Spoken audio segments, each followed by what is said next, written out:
سورہ جمعہ میں ایک آیت آتی ہے. اس آیت کا ایک ظاہری ترجمہ یہ ہے کہ جب تمہیں جمعے کے لیے بلایا جائے تو اپنی خرید و فروخت کو چھوڑو اور ذکر کی طرف دوڑو. امام صادق کی بارگاہ میں ایک شخص بیٹھا, ہم کو نام تھا اس کا سہل ابن سعید. اس نے کہا مولا یہ جو سورہ جمعہ میں آیت ہے کہ جب تمہیں جمعہ پکارے تو فوراً اس ذکر کی طرف دوڑو. سہل بن سعد نے کہا مولا یہ کیا اشارہ کیا جا رہا ہے, جبکہ آپ کے جد نے فرمایا ہے کہ جب بھی مسجد کے لیے جاؤ وقار کے ساتھ جاؤ, رک رک کے جاؤ, اطمینان سے جاؤ, ٹہر ٹہر کے چلو. وہاں کہہ رہا ہے کہ عبادت کے لیے جاؤ تو وقار کے ساتھ جاؤ. یہاں خدا کہہ رہا ہے کہ جب جمعہ کی طرف دوڑو تو پھر اس ذکر کی طرف دوڑ کے جاؤ. مولا نے فرمایا تھا کہ ہمارے گھر کی سیرت یہ ہے کہ اتنا خوف نہ دلواؤ کہ وہ رحمت سے نا امید ہو جائیں, اور اتنی امید نہ دلواؤ کہ وہ بے عمل ہو جائیں. کیا بات ہے. ملاقات امام سے کیسے نہیں ہو سکتی؟ ملاقات ہو سکتی ہے. اب طریقہ ملاقات سنیے گا اور اجازت دیجیے. امام سے ملاقات, امام ہمارے دور کی حجت, ہم اس مولا کی ریت ہیں. امام کا ظہور, نشانیاں پوری, بہت بڑی بڑی نشانیاں پوری ہو چکی ہیں کہ بیت اللہ کے قریب بلال کے نام پہ ایک مسجد ہوگی, گرا دی جائے گی, گرا دی گئی. اس پہ ایک بادشاہ جس کا نام ایک جانور کے نام پہ ہوگا وہ اپنا محل بنائے گا. فہد چیتے کو کہا جاتا ہے, اس نے اپنا محل بنا لیا. ایک نفس زکیہ کا قتل ہوگا, یمن سے یمانی خروج کریں گے, سفیان لشکر خروج ہوگا, بڑے بڑے بال لمبی لمبی داڑھیوں والے لوگ گردنیں کاٹیں گے اللہ کے نام پہ. آپ پڑھیں تو صحیح علامات ظہور امام, آپ علامات ظہور امام پڑھیں, آپ کو ایسے لگے گا جیسے آج کے دور کی بات ہو رہی ہے. فرمایا یہ ساری مکمل نشانیاں ہیں امام کے ظہور. مولا اس دور میں آپ کے شیعوں کو کیا کرنا چاہیے؟ امام نے کہا ہمارے ساتھ توسل.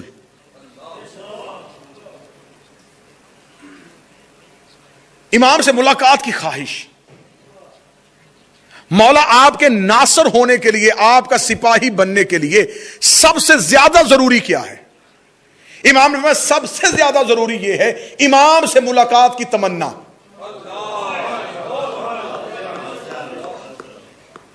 ملاقات کی تمنا دل میں ہو, کاش میں مولا سے مل لوں, کاش میں مولا سے مل لوں.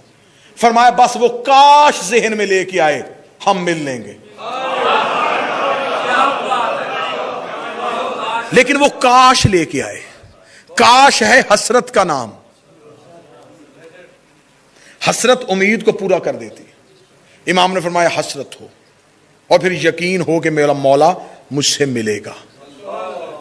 جیسا کہ ایک شخص نے کتابوں میں ساری نشانیاں پڑھی کہ امام کہاں پہ ہوتے ہیں, چلا گیا جگہ جگہ جہاں جہاں نشانیاں تھیں وہاں وہاں پہ چند دن گزارتا گزارتا گزارتا 6 ماہ ہو گئے. 6 ماہ ہو گئے امام سے ملاقات نہیں ہوئی.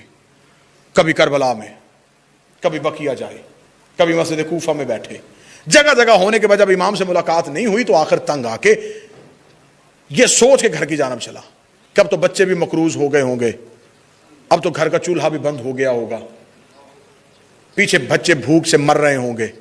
یہ سوچتا ہوا کربلا سے نکل رہا تھا. یہ ایک شخص اس کے ساتھ نکلا, زیارت امام کو آئے تھے, واپس جا رہے ہو؟ واپس جا رہا ہوں. کہاں سے جاؤ گے؟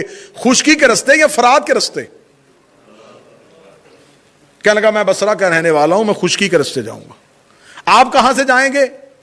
اس شخصیت نے کہا میں جاؤں گا فرات کے رستے سے. اچھا تو بصرہ جا رہا ہے تو وہاں پہ جانا, وہاں پہ ایک اوزان نامی شخص ہے, اس کو میرا ایک پیغام اور ایک میری امانت دے دے گا. اس نے کہا جا تو اسی شہر میں رہا ہوں, امانت جو ہے وہ دے. انہوں نے 400 دینار ہاتھ پہ رکھے. فرمایا اس کے گھر جانا, اس کے دروازے پہ دستک دینا, وہ اندر سے نکلے گا, اس کے ہاتھ خون سے بھرے ہوئے ہوں گے. پریشان نہ ہونا, وہ اندر جانور ذبح کر رہا ہوگا.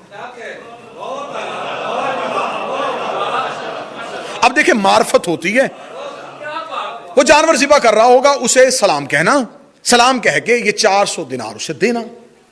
400 دینار پکڑ کے اگر وہ پوچھے کہ تجھے کس نے دیے تو کیا کہوں؟ کہنا کہ حقدار نے تیرا حق اپنے ذریعے سے تجھ تک پہنچایا ہے.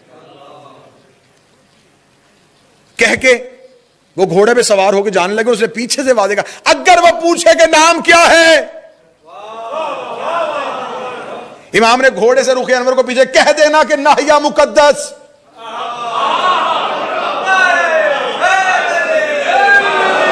میرے مولا کا نام ہے ناہیہ. ناہیہ مقدس امام کا نام ہے. زیارت ناہیہ, نوحہ پڑھنے والا. ناہیہ مقدس علیہ السلام بھیجا ہے. سوچ کے چلا گیا. وسلام پہنچا, دروازے پہ دستک دی. اذان کا گھر پوچھا, دروازے پہ دستک دی. اندر سے اذان نکلا, ویسے ہی ہاتھ خون سے بھرے ہوئے. اب اس کے ہاتھ خون سے بھرے. اس نے باہر اجنبی کو دیکھا تو ہاتھ چھپانے لگا. اسے کہنا پریشان نہ ہو, مجھے پتا ہے تو جانور ذبح کر رہا ہے. خوش ہو کے متوجہ ہوا, اچھا تو کیوں آئے ہو؟ کہنے لگا یہ 400 دینار ہیں, کربلا سے آ رہا تھا, کسی نے تیرے نام دیے. کس نے دیے؟ پتہ نہیں. کہہ رہا تھا کہ اسے کہہ دینا کہ تیرا حق میں نے حقدار کے ذریعے سے اپنے ہاتھ سے تجھ تک پہنچایا ہے. نام پوچھا تو کوئی ناہیہ مقدس کہہ رہا تھا. ناہیہ مقدس کا نام تھا. الٹے پاؤں وہ اندر گیا, اندر جا کے وضو کیا. وضو کر کے دروازے پہ آ کے ہاتھ جوڑے. ہاتھ جوڑے, مجھے وہ آنکھیں چومنے دے جس سے تو نے مولا کو دیکھا ہے. مجھے وہ ہاتھ چومنے دے. اس نے کہا کس مولا کو دیکھا ہے؟ اس نے کہا عزت امام کی قسم ہے, ابھی اسی رات تو میں نے مولا سے کہا تھا کہ مولا مجھے 400 دینار چاہیے. ایک ہی رات میں دعائیں سن لی بطول کے بیٹے.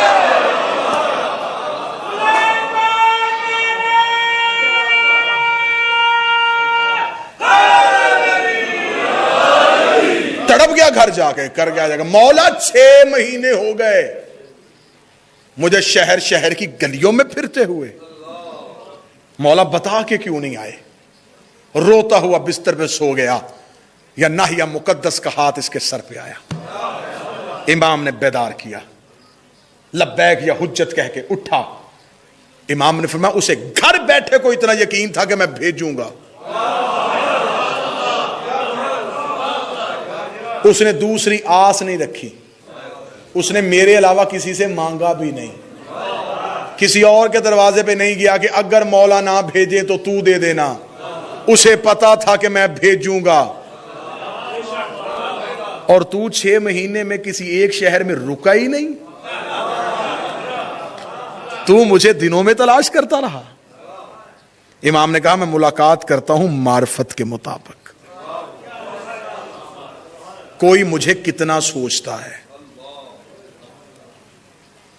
313 کی ایک نشانی بتائی جاتی ہے, اس کے بارے میں ایک بات ضرور کہوں گا. 313 کہا جاتا ہے اور اکثر فوراً اگلا سوال یہ آتا ہے کہ ابھی 313 ہی نہیں ہوئے. تو وہ 313 کی جو بات ہو رہی ہے حضور, وہ 313 امام کے لشکر کی نہیں, امام کے لشکر کے کمانڈر کی تعداد 313 ہے. ناصرین امام 313 نہیں. ناصرین امام ہزاروں میں ہوں گے, لاکھوں میں ہو سکتے ہیں. 313 لشکر کے سپہ سالار ہیں. اور وہ جو 313 ہیں ان میں مال کے اشتر بھی ہیں, ان میں کمبر بھی ہے, ان میں میسم تمار بھی ہے, ان میں عمار یاسر بھی ہے. یہ ہے میرے مولا کا لشکر. مال کے اشتر کا سٹیٹس کیا ہے؟ یہ مولا علی کی فوج کا چیف آف آرمی سٹاف ہے. جو وہاں سپہ سالار ہو یہاں سپاہی ہے.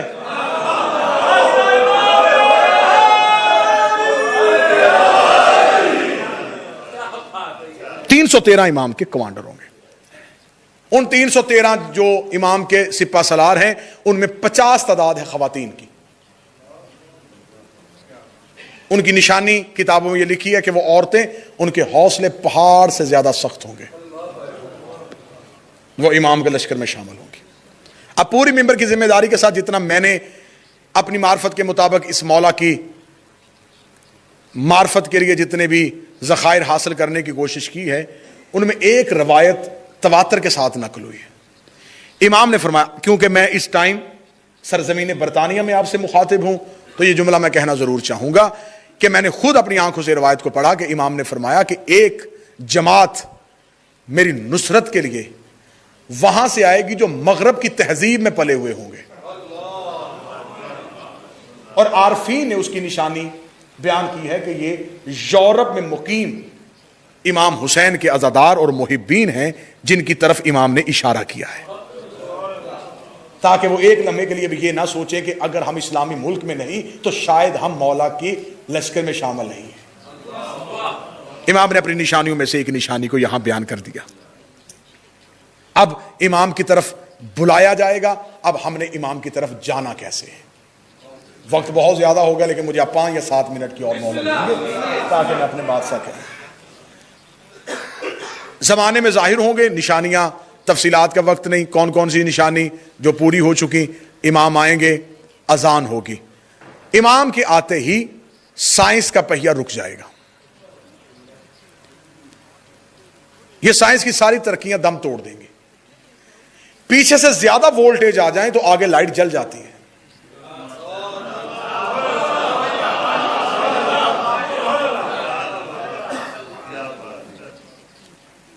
کثرت نور، حقیقت کبریائی، زمانے کی ہر ترقی کو ایسے روک دی کہ زمانہ بالکل ایسے رک جائے گا جیسے بستر گرم رہا تھا اور کنڈی ہلتی رہی تھی۔ کائنات پہ کنٹرول ہوگا وارث کا۔ ملائکہ کی فوج زمین پہ اتر آئے گی، صدا دی جائے گی، بیت اللہ سے ایک اذان اٹھے گی۔ امام ہوا کو حکم دیں گے کہ جو جو جو جو زبان سمجھتا ہے اسے اس کی زبان میں جا کے بتا کہ امام آ گئے ہیں۔ ہوا ٹرانسلیٹر کا کردار ادا کرے گی۔ جو جو جو جو زبان سمجھتا ہے، فارسی والے کو، عربی والے کو، اردو والے کو، انگلش والے کو، اس آواز میں مولا کی صدا کو پہنچایا جائے گا۔ امام نے فرمایا کہ اس وقت سب سے پہلا امتحان ہوگا شیعت کا۔ اب یہ دیکھیے، کوئی بھی وقت امام کی صدا آ سکتی ہے۔ ہر رات کو یہ سوچ کے باوضو ہو کے سونا چاہیے کہ شاید آج رات ہمارا مولا ہمیں بلا لے، ہمیں پکار لے۔ امام نے فرمایا کہ اس ٹائم سب سے پہلا امتحان ہوگا۔ پہلا امتحان کیا ہوگا؟ جو امام کے ظہور پہ مکمل یقین رکھتے ہوں گے اور امام کی مکمل معرفت کے ساتھ ہمکنار ہوں گے، جب امام کی صدا سنیں گے وہ اٹھ کے کھڑے ہو جائیں گے، یہ نہیں سوچیں گے کہ جانا کیسے ہے۔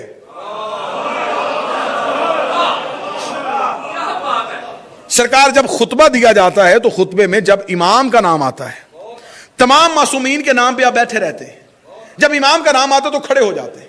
یہ کھڑا ہونا عزت کی وجہ سے نہیں، اگر عزت کی وجہ سے کھڑا ہونا ہوتا تو اس کے نام پہ کیوں نہیں کھڑے ہوئے جس کے نام پہ نبی بھی کھڑا ہو جاتا تھا؟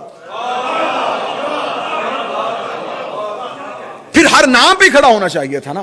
امام کے نام پہ فوراً کھڑے ہونے کا حکم اس لیے ہے کہ یہ نام اتنا تمہیں معرفت پہ بلند لے جائے کہ جب بھی یہ نام پکارا جائے تم نصرت کے لیے کھڑے ہو جاؤ۔ پھر تمہارے پاس یہ نہ ہو کہ شاید جانا ہے تو کیسے جانا ہے۔ اب قرآن کے اندر 2 طرح کے لطف پائے جاتے ہیں، ایک قرآن اپنا ظاہری تاثیر رکھتا ہے اور ایک قرآن ایک باطنی تاثیر رکھتا ہے۔ ظاہری تاثیر کی جاتی ہے جیسے میں نے کہا کہ معرفت عامہ اور معرفت خاصہ، عوام کے لیے معرفت۔ قرآن اپنے معنی، قاری کو دیکھ کے قرآن معنی اگلتا ہے۔ جملہ اپنے سر سے گزارا، میں دوبارہ کہہ دیتا ہوں، قرآن قاری کو دیکھ کے اپنی معنی کو ابھارتا ہے۔ استاد منیر نیازی کا یہ بڑا خوبصورت جملہ ہے، وہ کہتے ہیں قرآن کی آیتیں اتنی حسین ہیں کہ یہ بے ضمیر لوگوں سے پردہ کرتی ہیں، چھپ جاتی ہیں۔ سامنے شخص بے ضمیر ہو تو آیت اپنا آپ چھپا لیتی ہے، وہ آیت صرف اسے ظاہری متن دیتی ہے جو وہ لینا چاہتا ہے۔ کہ بلا قرآن میں آیت ہے، خدا قرآن میں کہتا ہے اس قرآن میں مومنین کے لیے شفا ہے، ظالمین میں خسارے کے علاوہ کچھ نہیں ہے۔ جو جو اٹھانا چاہے گا قرآن وہ دے گا۔ اب قرآن کی ایک ایک آیت کئی کئی معنی رکھتی ہے۔ اب جیسا کہ سورہ جمعہ میں ایک آیت آتی ہے، اس آیت کا ایک ظاہری ترجمہ یہ ہے کہ جب تمہیں جمعے کے لیے بلایا جائے تو اپنی خرید و فروخت کو چھوڑو اور ذکر کی طرف دوڑو۔ امام صادق کی بارگاہ میں ایک شخص بیٹھا تھا، اللہم صلی علی محمد علیہ۔ بس یہ آخری روایت پڑھوں گا اور میں آپ کی زحمت تمام کروں۔ نام تھا اس کا سہل ابن سعید۔ اس نے کہا مولا یہ جو سورہ جمعہ میں آیت ہے کہ جب تمہیں جمعہ پکارے تو فوراً اس ذکر کی طرف دوڑو. مولا اس میں یہ کیوں نہیں کہا گیا کہ جب تمہیں جمعے کی اذان کی بلائے؟ نودی الصلاۃ من یوم الجمعہ، تمہیں جمعہ پکارے اپنی طرف. اذان اور ہوتی ہے، ندا اور ہوتی ہے. قرآن میں اذان کا لفظ موجود ہے، لیکن یہاں کہا گیا کہ جب تمہیں جمعہ بلائے تو پھر فوراً چھوڑ دو اور ذکر کی طرف دوڑو. سہل بن سعد نے کہا مولا یہ کیا اشارہ کیا جا رہا ہے، جبکہ آپ کے جد نے فرمایا ہے کہ جب بھی مسجد کے لیے جاؤ وقار کے ساتھ جاؤ، رک رک کے جاؤ، اطمینان سے جاؤ، ٹہر ٹہر کے چلو. وہاں کہہ رہا ہے کہ عبادت کے لیے جاؤ تو وقار کے ساتھ جاؤ. یہاں خدا کہہ رہا ہے کہ جب جمعہ کی طرف دوڑو تو پھر اس ذکر کی طرف دوڑ کے جاؤ. امام نے فرمایا یہ جو جمعہ ہے یہ ہے ہمارے آخری بیٹے کا نام، اور خدا کہنا یہ چاہ رہا ہے کہ جب تمہیں ہماری آخری حجت پکارے پھر دنیا کو چھوڑ کے ذکر کی طرف دوڑ کے جاؤ، پھر اس ذکر کی طرف دوڑو. امام بلائیں گے اور ہمیں امام کے لشکر میں شامل ہونے کے لیے. اگر جس نے اٹھ کے سوچا کہ آواز تو آئی، جاؤں کیسے؟ ٹرین سے؟ جہاز کا ٹکٹ لوں؟ کیسے پہنچوں گا؟ بس جس نے یہ سوچا کیسے، وہ رہ گیا. جس نے اٹھتے ہی کہا لبیک یا ابن رسول اللہ، امام کہتے کہ بس جس نے اٹھتے ہی ہم پہ اتنا یقین، یہ پریکٹس ہے، یہ جو ہے یہ ہم امتحان سے گزرے، یہ ہے ہم نے نصرت کی تیاری کرنی. اس ٹائم پہ ہم نے یہ سوچ لینا ہے کہ جب بھی آواز آئے ہم نے سوچنا نہیں، ہم نے لبیک کہہ کے اٹھنا ہے. حبیب نے پوچھا نہیں تھا کہ 10 محرم کو لڑنا کیسے ہے. ایک رات امام حسین نے جو کربلا کے 72 کو بلایا تھا، یہ اپنے آخری بیٹے کے انقلاب کی تیاری امام دکھا رہے تھے. انہوں نے بھی یہ نہیں پوچھا کہ 72 9 لاکھ سے کیسے لڑیں گے. مجھے شب عاشور حسین کے کسی صحابی کا مولا حسین کے سامنے سوال دکھائیں، وضاحت پہ دکھائیں کہ مولا کیسے لڑیں گے، کیسے جائیں گے، پہلے کون جائے گا، بعد میں کون جائے گا. انہیں خبر تھی ہم نے ہے حجت کی اطاعت کے لیے رکنا. بس یہ پیغام سنیے اور یہی کلام ہے.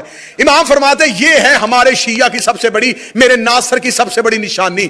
جب صدا دی جائے گی وہ پہلے اپنے آپ کو تیار کر چکا ہوگا، صدا پہ اٹھے گا، لبیک کہے گا.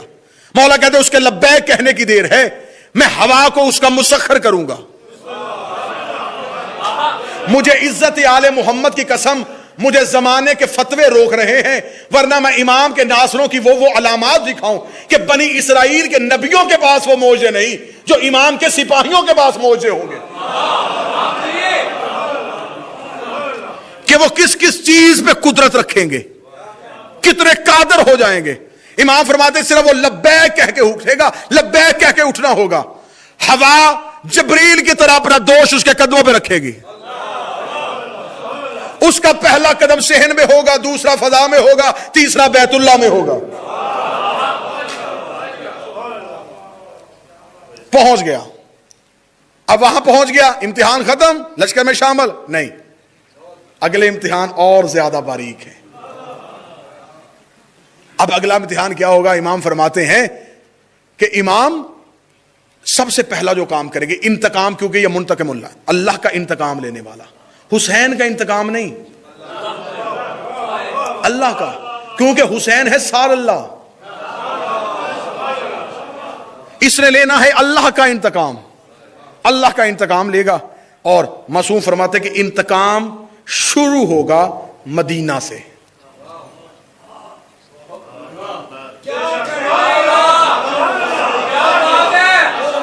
کاٹ دیا جاؤں، مار دیا جاؤں، منبر پہ آل محمد کا حق بیان کرنے لگا ہوں.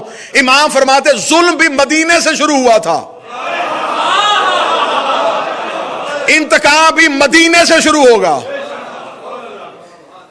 آئے گا قبر رسول پہ حجت، سلام کرے گی اپنے جج کو. جج کو سلام کرنے کے بعد دائیں بائیں کی قبروں سے